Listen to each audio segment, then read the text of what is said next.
आगामी लोकसभा चुनाव का बहिष्कार करने की आंगनबाड़ी कार्यकर्त्रियां साफ तौर पर दे रही चेतावनी।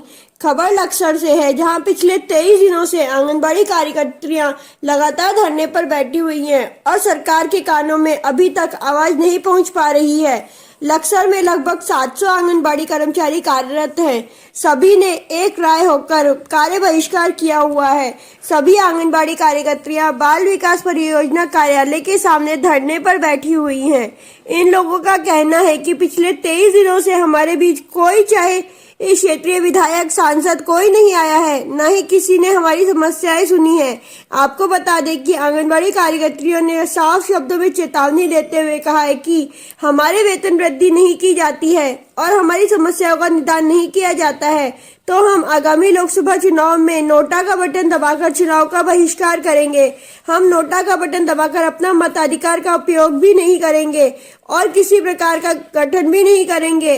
हमें ऐसी सरकारों की जरूरत नहीं जिसका आने वाले लोकसभा चुनाव में सरकार को इसका खामियाजा भी भुगतना पड़ सकता है। मैं बस यही कहना चाहती हूँ आपके माध्यम से कि हम लोग लगातार 23 दिन से यहाँ बैठे हैं। वैसे तो और भी जो विधायक हैं, जो भी हैं, हर समस्या के लिए बीच में, जनता के बीच में घुसते हैं, लेकिन हमारा, मैं ये आज उनसे भी पूछना चाहती हूँ कि इतने दिन से हम लोग बैठे हैं तो हमारे बीच क्यों नहीं आ रहे? क्या चुनाव के टाइम पे उन्हें वोट लेने हमारे घर घर नहीं आना है? हमारी समस्याओं के बीच में नहीं आ रहे हैं, वो तो कब आएंगे हमारे लिए? क्यों उन्हें हमें विधायक और सांसद बनाए जाते हैं? वो इसीलिए तो बनाए जाते हैं कि कल के दिन हमारी कोई समस्या हो तो वो हमारे बीच आ सके, हमारी समस्या को सुने। और हम बस ये चाहते हैं कि अब ये जो चुनाव होने वाला, अगर हमारी मांगें वृद्धि नहीं होती, हमारी मांगों पे कोई सुनवाई नहीं होती है, तो हम पूर्ण रूप से चुनाव का बहिष्कार करेंगे। नोटा का बटन जो है हमारे लिए है, वो हम दबाएंगे।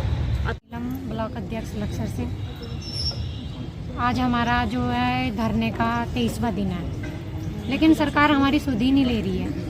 वो और इतनी अन्य घोषणाएं तो कर रही है, इतनी अन्य घोषणाओं पे पैसा बर्बाद कर रही है, लेकिन उन्हें आंगनवाड़ियाँ नहीं दिखाई दे रही हैं कि जो लगातार 23 दिन से धरने पे बैठी हुई हैं। बाकी जो हमारी प्रक्रिया है वो कहीं तक नहीं पहुंची सरकार की नज़रों में। हम जहाँ थे वहीं के वहीं हैं, उन्होंने कोई सुध नहीं हमारी ली।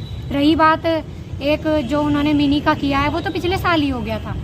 अगर सरकार बार बार उसका श्रेय ले रही है कि हमने मिनी का उच्चीकरण कर दिया है, तो वो तो केंद्र सरकार ने पिछले साल ही कर दिया था जब संगठन ने मांग की थी, तो उसका श्रेय लेना तो बेकार है। बाकी जो हमारी मांगे हैं, 4 मांगे हैं हमारी, हम ही उन्हीं को लेकर बैठे हुए हैं और सबसे प्रमुख हमारी मांग है कि हमारा मानदेय बढ़ जाए। यही है कि हम यहाँ ही बैठे हुए हैं, हम कहीं नहीं जाने वाले। अगर हमें आचार संहिता भी लगती है तो हम कार्य बहिष्कार करेंगे, अपने सेंटरों पे बैठ के करेंगे। दूसरा, हम सरकार का बहिष्कार करेंगे, हम नोटा दबाएंगे। हमें ऐसी सरकार की जरूरत नहीं है जो महिलाओं का क्या करती हैं, महिला सशक्तिकरण कर रही हैं, लेकिन 1% भी नहीं हो रहा है। बताओ क्या हो रहा है? डीलरों का काम हमें थमा दिया, BLO का काम हमें थमा दिया, सारा अंडे, खजूर, सब चीज़ें हमें दे दी करने के लिए। 17 तरह के रजिस्टर दे दिए, तो हमारे पूरी ज़िंदगी तो इसी रजिस्टरों में चली जाएगी। हमारे लिए बचता क्या है सर? हमारे लिए कुछ नहीं बच रहा है। लास्ट में हमें खाली हाथ भगाया जा रहा है। हमारे ही पैसे काटते हैं, हर महीने 100 रुपये कटते हैं, वो कहाँ जा रहा है उसका भी कोई हिसाब देने को तैयार नहीं है। 2-2 महीने हमारी सैलरी को हो जाते हैं। बोलते हैं कि ऊपर से तो आ गया है, लेकिन वही डालते डालते पूरे 2 महीने खींच देते हैं। केवल जनवरी तक आया है, फरवरी का भी नहीं आया।